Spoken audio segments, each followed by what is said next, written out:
Hi everyone, it's a beautiful day to make a video, and in this video I want to talk about why people get depressed and feel off and bad and lost in life. Why is that? Why are so many people so unhappy? Why are people depressed in life?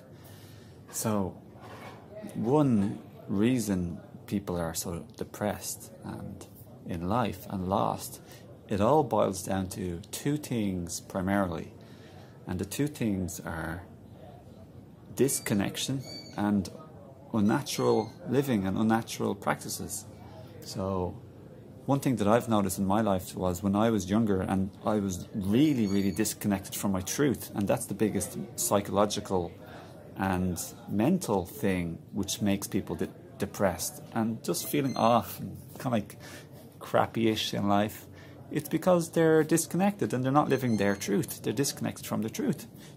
Have you ever noticed when you don't do what you really want to do and you start trying to live for what other people want of you or expect of you, and you start abandoning yourself and abandoning your truth, neglecting your truth, yourself, your joy, your bliss, then you feel sad, you feel lost. And if you keep doing this over and over again for a long period of time, what your parents think of you, then, or what your society is telling you to do in the media and the magazines and the advertisements, you see it on television a lot. The advertisements trying to show a certain way of what prettiness is or what beauty is, or the way we should dress and the way we should behave.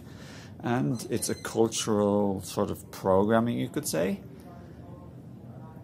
We get put in a prison of forced sort of social behavior, socially accepted behavior, you know. There's so many things we can't do, and there's so many things that are expected of us to do.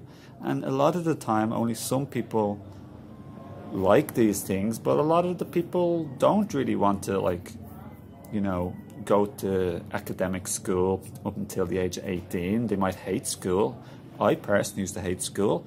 For whatever happened in my life, I didn't fit into school properly, and for some reason I didn't have many friends in school. I had lots of friends outside of school, but whatever way it worked out, I was very sad and lonely, and I was in a bit of an emotional straitjacket in school. I just couldn't really move. I was very insecure from my traumas in the earlier part of my life. So not everybody wants to be doing this academic 9 to 5 or 9 to half 3 or whatever, and then afterwards go to college or university. But all this pressure and expectation on us, it smothers us, and it makes us feel sad and lost and smothered. Our creativity is smothered. Some people, for example, are artists. They might want to dance, paint, do sculpture, and be creative, do creative gardening. They might want to be a landscaper, or they might want to be actually a farmer or a food grower or some type of gardener in that respect, a farmer. Or people might want to be a craftsman or craftswoman. They might want to build, construct houses or tables, do woodwork, metalwork, performance. There's so many different things we can do in life. People might want this. It could go on forever. So the thing is, all of this is what makes us depressed in life the most, and sad and unhappy, guys. It's being told what to do and feeling you have to do stuff all the time that you don't like. This is really upsetting to our spirit. So in my life, I found when I started to question things as a teenager, little by little, it took time, but then eventually I started to get the ball rolling. And in my 20s, I started to break free from the system, so to speak, the cultural conditioning and programming and telling me what to do. So I started to find myself, who I am, because I had a huge loss. I used to be so physically competitive and immature. It's kind of funny looking back. I'm so glad it happened. But my whole life got ripped away from me and torn away in a huge catastrophic loss at the time. My ego was torn apart, so to speak. Who I thought I was, my own self-image, my egoic identification with my body, my feeling so competitive and better or stronger than other people. I was so fitter than other people. I was so competitive, and my relationship with my God, my idea of God at the time, that was also destroyed. So my God, like so many things. My life was that I knew and lived every day was taken away also. Like, so it was like a huge, massive loss. But looking back, it took maybe like 8 to 10 years or so, maybe even more, like maybe 10 years or so, to really, really, really feel like, that actually was kind of a good thing that happened to me. Because if that didn't happen to me, I never would have gone on an inner journey, and I would have been like somebody else I would look at now and think, whoa, they're like really stuck in the surface level of life, the shallow side of life. Like they don't know themselves and they're just living for other people. And I don't want to be like that anymore. Like I was like that in the past, and I don't want to do that. It's like a crap life. I liked learning about myself and becoming free from outside negative influences, and to find my own strength and my own passion, and to find my own courage, my own confidence, and my own character, to know who I am and what's really important for me in life. Not to live what's important for my mom and my dad, or the person down the street, or like the cat next door, or for anybody, you know. But to actually say, I am me, this is who I am, and this is what I like, and this is what I don't like. And I can say no, politely or even unpolitely if I really need to, if you're trying to like boss me or tell me what to do, but with a sense of compassion and understanding if necessary. And I can say yes to what I love, and I can follow and pursue my passion and my dreams, my creativity, and I can explore the world through me. I can explore the world from myself, who I am. And that's an interesting journey, because if you're living life for what other people tell you what to do, that's not an exploration of the world. That's not an exploration of yourself. That's uninteresting and boring. That's actually depressing. And that's what causes depression a huge amount of the time, at least psychologically or mentally and emotionally. There's also physical factors that cause depression, and I'm going to get to that in a moment or two, okay?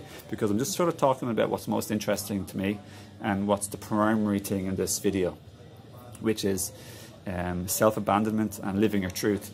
And one causes depression and feeling bad in life, and the other feels like expansive and like interesting and exciting, and you're in the flow when you're living life for your excitement, passion and creativity. So a lot of like a lot of young children and school people, and then university people, and even adults, of course, they don't know who they are and what they want, and they're just basically living a cloudy, dreamy state of unconscious life, unmindful and unpresent in the moment. Like the beauty of the moment, the uniqueness of the now in a way, but also they're forgetting, and I forget, everybody forgets, but I like to try and remind myself every day now as a practice, a moment, stop, say it to my partner or whatever, a moment to be present, a moment for being present, love and appreciation, and just stop. And then you look in each other's eyes. I'm looking in your eyes now. Let's be present for a second. Just let everything else go for a moment. Be here now, to love, to appreciate, and to be aware or to be present. See? Celebration of fireworks. So that's like perfect timing, eh?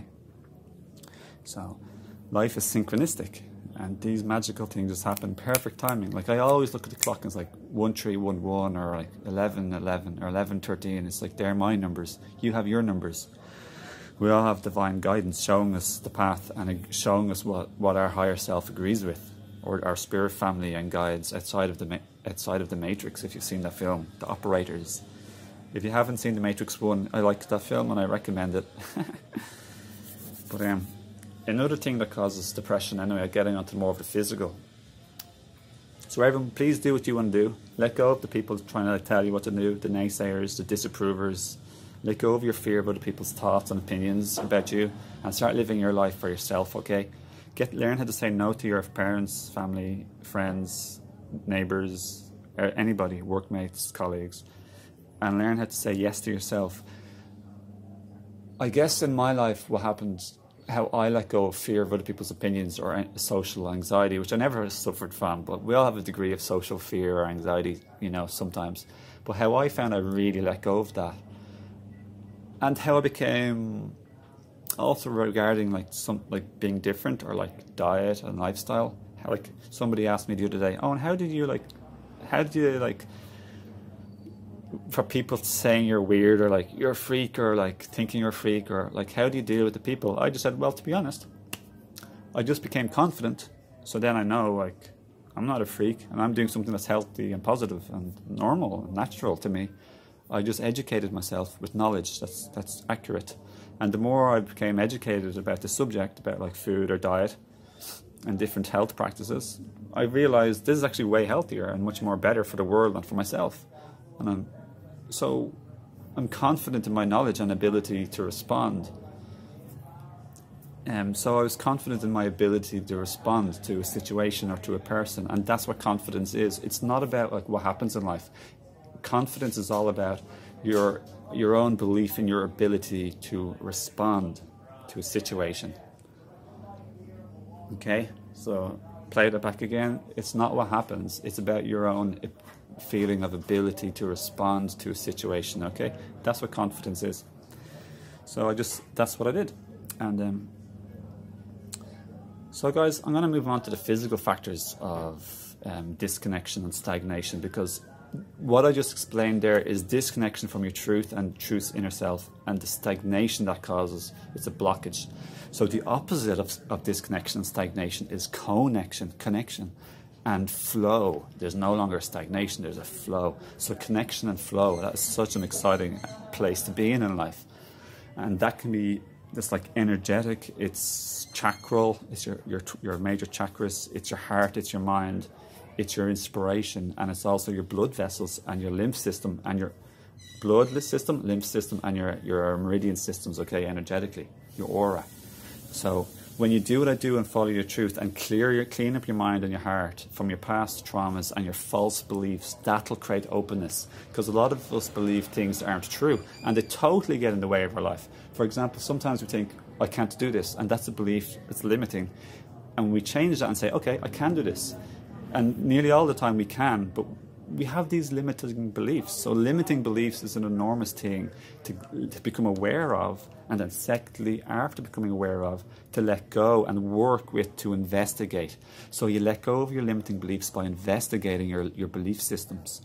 For example, sometimes we make assumptions, and that's a belief. We assume someone is being mean or doing something bad, or we like, let's say we assume that they knew we don't want to do it. Like let's say we assume that they think that we don't want to go to the park, and they say, hey, come on, let's go to the park, and we think that they know we don't want to go to the park, or that we think that they know we're tired or something, and then we feel really upset and annoyed because we believe that they don't love or care for us, and this belief makes us feel angry at them. We get into an argument, but really a lot of the time we expect and think people to read our mind. So the biggest factor in relationships that cause arguments is a disconnection or stagnation of communication. So it's related to beliefs. Like, you get wrong information when you don't communicate. So when you communicate, you clear the inaccurate information, and then you can actually talk properly. So 13 minutes 42, that's not bad. So it's kind of like funny how all this psychological stuff goes on, spirituality. So physiologically, guys, if you look at me here, I'm like barefoot. When we disconnect from the earth by wearing excessive amounts of clothes and also wearing shoes, we disconnect from the earth, Mother Earth's energy.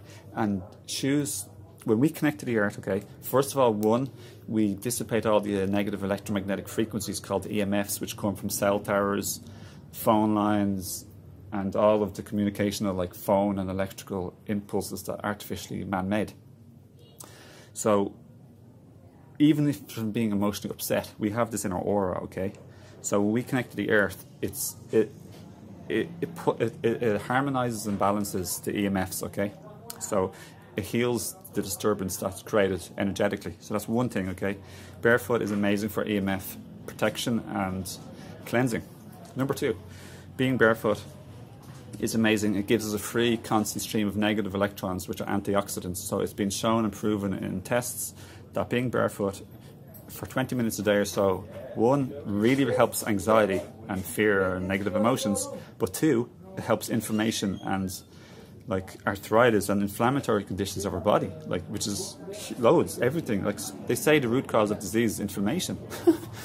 So that's the second massive thing. Number 3, and by the way, what do these two things do? They bring very good feeling of emotional well-being in your body and mind, mental peace and stability, happiness, clarity, contentment, relaxation, emotional peace. So being inflamed is irritating to your body and mind and emotions.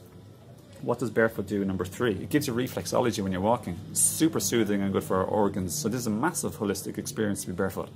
I know one guy, David Wolf, he says the worst thing we've ever done for our health is to invent shoes. So it's up there. The 4th thing, the reason why I love being barefoot extremely so much so, is because of the emotional and spiritual feeling I get from being barefoot. I feel connected to the mother, to the earth. Like when I wear shoes, everything feels the same all the time, and your feet get really hot too, even if you're not wearing socks. Like even sandals, I don't like them at all. I'm not against them, and I wear them when the road is super dirty. But man, the feeling of joy and happiness on all the different textures, like some textures are like stones, wood, different temperatures. Some is sandy, some is earth, mucky, some is wet mud, some is soft mud. There's so many different types of like textures you can walk on. Being barefoot is extremely good for your health. Also, guys, when you get a chance, try and like let your skin breathe by taking off some of your clothes. One of the best experiences I've ever had in my life is being naked in the Bali Ocean. It's the first time I ever swam naked. I felt like I was in the womb or the bosom of Mother Earth, Mother Nature herself, like in her arms or in her womb or in her water. Unbelievable. Such an amazing spiritual experience.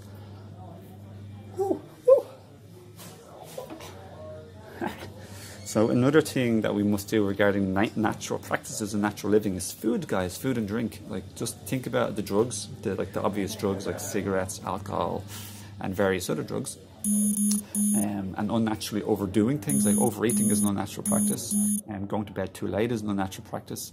Now we can do these sometimes, but if we do it too much too often, or to too much of an intensity, or too much of an unnatural extreme, like way too much, or if your body is already weak, you can't get away with it, but it all adds up. It's like when you betray your truth and you start saying yes to what you don't want and saying what others are trying to tell you to do, and you say no to what you really want. Little by little it adds up, it accumulates, and then you get sick and unwell and unhappy emotionally. The same thing happens physiologically, and physiologically is connected to our mind and emotions too. So we have to look after everything together. So eating raw foods for sure is like the most natural way to go. Like it's the most simplest, natural. Earth herself and the sun, the nature is our cook. Now, so the more you gravitate towards raw food and watery food, because we're a water body, when you eat like dry food, it doesn't combine well with our water body. We're water mostly. So eating watery food, the best cooked food to eat is definitely watery soup, which isn't too high on the starch. So just like go for the root vegetables, the orange rice, which isn't a root vegetable, rice or white potatoes. Try stay away from them, and try go for other things like sweet potatoes, turnip, carrots, celeriac, and then the greens and the celery and stuff. Try and stay away from the beans if you want to go for the lightest possible, which is the more higher end side of things. But other than that, I mean, if you stick to the raw foods, you'll definitely feel a higher, lighter body and emotions and mind for sure. And fruits are the best. Fruits are the best. But if you can't have the best, if you can't have the soup, the fruits, or socially or traveling, or you can't buy it, if you can't get the fruits and you can't get the light soups, or if you're just not in the mood for some reason, eat the simple cooked carbohydrates or whatever you feel like eating. But fruits are the best, and raw food is the second best generally. But try go lower, not too many nuts and seeds. But fruits are the best. Just remember that. Eating a fruit diet is like so light and feels amazing. But other than that, yeah, as I said, I'm not trying to create any rule, but just bear this in mind. The lighter and more watery the diet, the lighter your being will be, and the more flow you'll be. You'll flow like water. The more you eat a watery diet, the more you'll flow like water emotionally, mentally too. So these are all the different aspects. There's also the aspect of staying away from the processed foods, of course, like the white flour, white sugar, white salt. Stay away from the processed foods as much as possible. The cooked oils, they're hard and heavy to digest and to eliminate from the body. And don't be too unnaturally stagnant in your body movement. So learn to do stuff like either walking, nature walking, cycling, yoga, stretching, anything that you enjoy, dancing, moving of some kind. So if you're unnaturally stagnant and don't move, you become unnaturally not well in the body, mind, or the spirit. So if you become too unnaturally covered in chemicals, so cosmetics, women especially, so for stuff like makeup or hair dye, I recommend natural makeup and natural hair dye. The chemicals will get absorbed into your head and brain area, which isn't a good idea. Or even deodorant or perspirant. Don't get a natural, something like essential oil or lemon or lime juice, or you can get a crystal rock, or else you can use nothing, like I use nothing. And stick to natural things. And women with their menses, their moon time, their time of the month, their menstruation cycle. It's very important they don't use like artificial things to put into their body.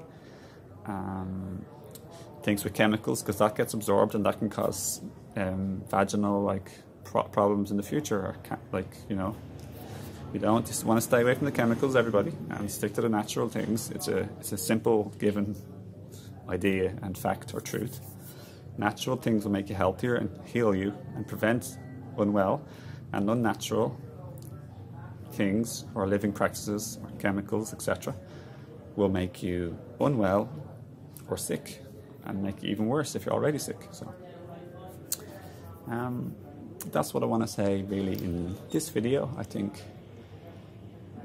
that makes sense, everybody. So stick to natural and flow and circulate body, mind, spirit. And I've probably there's so many things, you could talk about this forever, but everyone, I won't take all of your time. I'm sure you have things to do, and I'd like to take this moment to be present with you and to share my love and appreciation for you. You're a beautiful, unique being, and all of us are beautiful, unique beings, everybody. And when we follow natural practices and connect with each other on the heart level, the truth level, and ourselves on the heart and truth level, and to Mother Nature, when we connect, stop wearing all the rubbish, the fake stuff, and be naked and swim in the ocean or the river naked, and touch the earth, walk barefoot, and use natural shampoo and natural deodorant instead, etc. We eat more natural food, we're going to feel a massive, an undescribable, instant benefit in our health. And we start to say no and live our truth, we're going to notice an unfathomable, getting goose pimples, difference in our mental and emotional and spiritual well-being.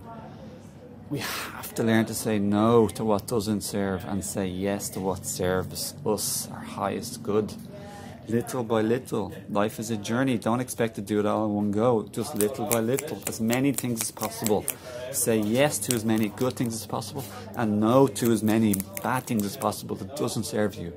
Including the people where we live, where we work, and who we spend our time with are massive things.